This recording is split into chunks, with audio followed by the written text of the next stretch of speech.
मस्त रंगाचा रवाळ दाणेदार असा हा 1 किलो प्रमाणामध्ये गाजराचा हलवा तयार झालेला आहे। हा हलवा करण्यासाठी खूप जास्त तुपाची गरज आहे ना दुधाची। अगदी 1 वाटीभर दुधामध्ये हा हलवा तयार झालेला आहे आणि यामध्ये आपण मिल्क पावडर वापरलेली नाही आहे ना खवा वापरलेला आहे।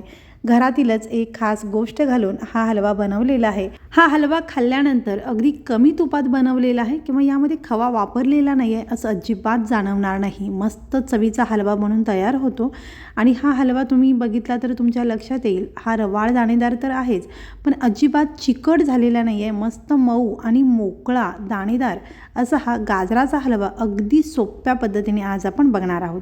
नमस्कार, मी सुवर्णाच रेसिपी मराठीमध्ये तुम्हा सर्वांचं खूप मनापासून स्वागत आहे। तर हा गाजराचा हलवा करण्यासाठी 1 किलो गाजर स्वच्छ धुवून घेतलेले आहेत। गाजर स्वच्छ धुवून घेतल्यानंतर या गाजराची साल काढून घ्यायची आहे। बटाट्याची जी सोलणी असते त्या सोलणीने आपण ही साल काढून घेणार आहोत। साल अगदी हलकीशी वरचा जो पापुद्रा आहे तेवढाच काढायचा आहे। साल काढल्यानंतर हवं असेल तर पुन्हा एकदा गाजर धुवून घ्यायचं। पाठीमागचा पुढचा भाग काढून गाजर आपल्याला खिसून घ्यायचे आहेत। तर इथे मी बारीक खिसणीने हे गाजर खिसून घेतलेले आहेत। तुम्ही हवं तर मोठ्या आकारामध्ये हे गाजर खिसून घेऊ शकता।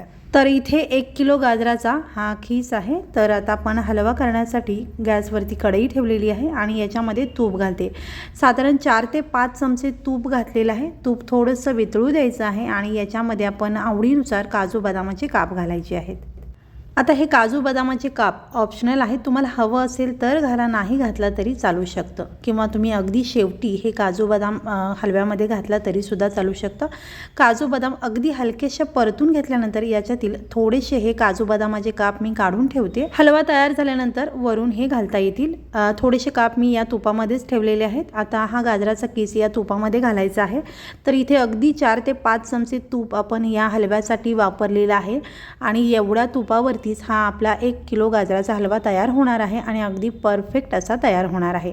तर आता तुपावरती हा जो गाजराचा किस आहे तो छान असा परतून घ्यायचा आहे। अगदी 4 ते 5 मिनिटे हा गाजराचा किस आपण या तुपावरती परतून घेणार आहोत आणि गॅस अगदी कमी ठेवायचा आहे।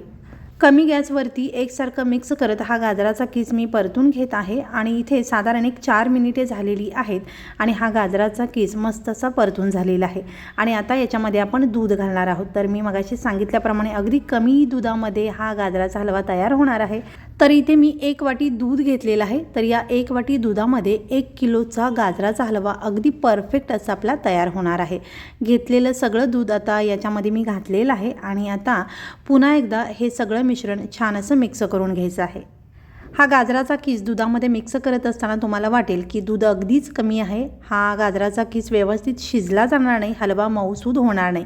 पण असं नाही, अगदी मऊसूद हा हलवा तयार होणार आहे। दुधामध्ये व्यवस्थित मिक्स करून घेतलं, एकसारखं केलं आणि आता याच्यावरती झाकण लावलेलं आहे। गॅस अगदी कमी ठेवायचा आहे आणि कमी गॅसवरती हा हलवा आपण 5 ते 6 मिनिटे शिजवून घेणार आहोत। झाकण लावूनच आपल्याला हा शिजवून घ्यायचा आहे म्हणजे वाफेवरती अगदी छान मऊसूद होतो आणि 5 ते 6 मिनिटांमध्ये 2 ते 3 वेळेला झाकण काढून हा हलवा तळापासून अगदी मिक्स करून घ्यायचा आहे। तर इथे बारीक गॅसवरती साधारण 5 मिनिटे हलवा मी शिजवून घेतला आणि आता झाकण काढून पुन्हा एकदा हलवा छान असा मिक्स करून घेते। मध्ये मी 2 वेळेला झाकण काढून हलवा छान असा ढवळून घेतला होता। तर इथे तुम्ही बघू शकता हलवा खाली अजिबात लागलेला नाही आहे आणि अगदी मऊसूद असा हा हलवा शिजलेला आहे। तर आता हा हलवा अगदी रवाळ दाणेदार आणि मस्त चवीचा होण्यासाठी याच्यामध्ये आपण घरातीलच एक खास गोष्ट घालणार आहोत आणि ती गोष्ट म्हणजे ही घरची दुधाची साय। तर इथे मी अर्धा बाउल ही दुधाची साय घेतलेली आहे आणि आपली घरातील जी आमटीची वाटी असते त्या वाटीने म्हणाल तर 1 वाटी इथे मी दुधाची साय घेतलेली आहे। आता याचं प्रमाण असं नाही आहे, तुमच्याकडे जेवढी साय असेल तेवढी घाला। किमान 1 किलो हलव्यासाठी 1 वाटीभर ही साय असेल तर हलवा अगदी छान चविष्ट होतं, त्यापेक्षा जास्त सुद्धा घालू शकता। साय जर कमी असेल तर दुधाचं प्रमाण थोडंसं वाढवून घ्या म्हणजे हलवा मस्त रसरशीत आणि अगदी छान मऊसूद होतो आणि छान चवीला होतो। तर ही घेतलेली साय किंवा मलाई जी आहे ती चमच्याच्या साहाय्याने थोडीशी अशी फेटून घ्यायची आणि मग हलव्यामध्ये घालायची। आता ही साय वापरताना अगदी ताजी आपल्याला इथे वापरायची आहे किंवा 1 ते 2 दिवसापूर्वीची फ्रीजमध्ये ठेवलेली साय इथे तुम्ही वापरू शकताय। आता ही दुधाची साय जी आपण घातलेली आहे किंवा मलाई घातलेली आहे हलव्यामध्ये व्यवस्थित मिक्स करून घ्यायची। गॅस अजूनही इथे मी कमीच ठेवलेला आहे। सगळं मिश्रण अगदी छान असं एकसारखं करून घेतलं आणि अगदी व्यवस्थित मिक्स झाल्यानंतर यामध्ये आपल्याला साखर घालायची आहे। तर इथे 1 वाटी मी साखर घेतलेली आहे। वाटी थोडीशी शिगोशिग भरलेली आहे। तर साधारण 150 ग्रॅम इथे मी साखर घातलेली आहे। घेतलेले गाजर थोडेसे गोड होते, त्याच्यामुळे मी साखर 150 ग्रॅम घेतलेली आहे। तर हलवा तुम्हाला जर अगदीच गोड आवडत असेल आणि गाजर जर फिके असतील तर इथे साखरेचं प्रमाण तुम्ही वाढवून घेऊ शकता। तुम्ही इथे 1.5 वाटी साखर घेतला किंवा सपाट 2 वाटी साखर घेतला तरी चालेल। मी घेतलेल्या या प्रमाणामध्ये हलकासा गोड असा हलवा तयार होतो। तुम्हाला जर गोड जास्त आवडत असेल तर साखरेचं प्रमाण वाढवून घ्या। आता साखर घातल्यानंतर या हलव्याला थोडंसं पाणी सुटतं आणि आता हा हलवा आपण कोरडा होईपर्यंत किंवा हे पाणी जे सुटलेलं आहे साखरेचं हे पूर्ण कोरडं होईपर्यंत आपण हा हलवा व्यवस्थित असा परतून घ्यायचा आहे। आता हलवा आपल्याला झाकून शिजवायची अजिबात गरज नाही। गॅस इथे तुम्ही मध्यम केला तरी चालू शकतं। हे साखरेचं पाणी पूर्ण कोरडं होईपर्यंत हलवा आपल्याला शिजवून घ्यायचा आहे। तर साखरेचं पाणी थोडंसं कमी झालेलं आहे। हलवा हा थोडासा कोरडा झालेला आहे, पण अगदीच कोरडा नाही आहे, अगदीच थोडासा मऊसर किंवा थोडासा सैलसर आहे। बऱ्याच जणांना असा हा थोडासा सैलसर हलवा आवडतो, त्यांनी या वेळेला गॅस बंद केला तरी चालू शकतं। तर मला अजून थोडासा कोरडा हलवा हवा आहे, त्याच्यामुळे मी अजून 1-2 मिनिटे हा हलवा व्यवस्थित असा परतून घेतला आणि थोडासा कोरडा करून घेतला। आता याच्यामध्ये मी 1 चमचा वेलची पावडर घातलेली आहे। घातलेली वेलची पावडरसुद्धा व्यवस्थित मिक्स करून घेतली आणि आता हलवा तुम्ही बघू शकता अगदी परफेक्ट असा हा हलवा आता तयार झालेला आहे। यापेक्षा कोरडा करायचा नाही आहे, कारण हा थंड झाल्यानंतर अजून कोरडा होतो। तर इथे तुम्ही बघू शकता अगदी रवाळ दाणेदार असा हलवा तयार झालेला आहे। हा गरम आहे, थंड झाल्यानंतर अजून रवाळ आणि दाणेदार होतो। तर इथे गॅस मी बंद केलेला आहे। हलवा तुम्ही अगदी गरम गरम किंवा थंड करून खाऊ शकताय। पण हलवा रात्री बनवून ठेवला आणि सकाळी खाल्ला ना तर तो रात्रभर मुरला जातो। किमान 4-5 तास 3-4 तास तर तुम्ही हा हलवा अगदी थंड करून मस्त मुरून मग खा। मग त्याची चव बघा अगदी दुप्पट होते, रवाळ दाणेदार, अगदी तोंडात त्याची चव रेंगाळत राहते असा हलवा आपला तयार होतो।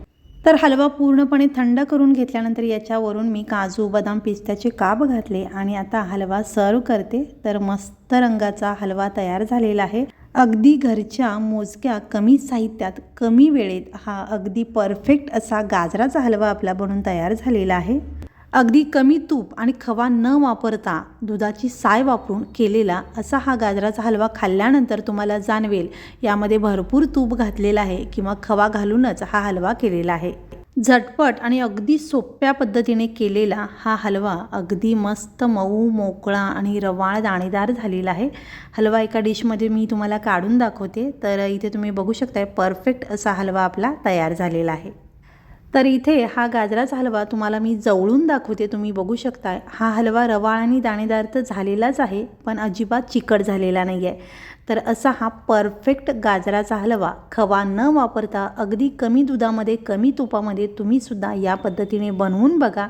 आणि तुम्हाला जर हा व्हिडिओ आवडला असेल तर व्हिडिओला लाईक करा, शेअर करा, चॅनलला सबस्क्राईब करून बेल आयकन जरूर दाबा आणि हा व्हिडिओ पाहिल्याबद्दल खूप धन्यवाद।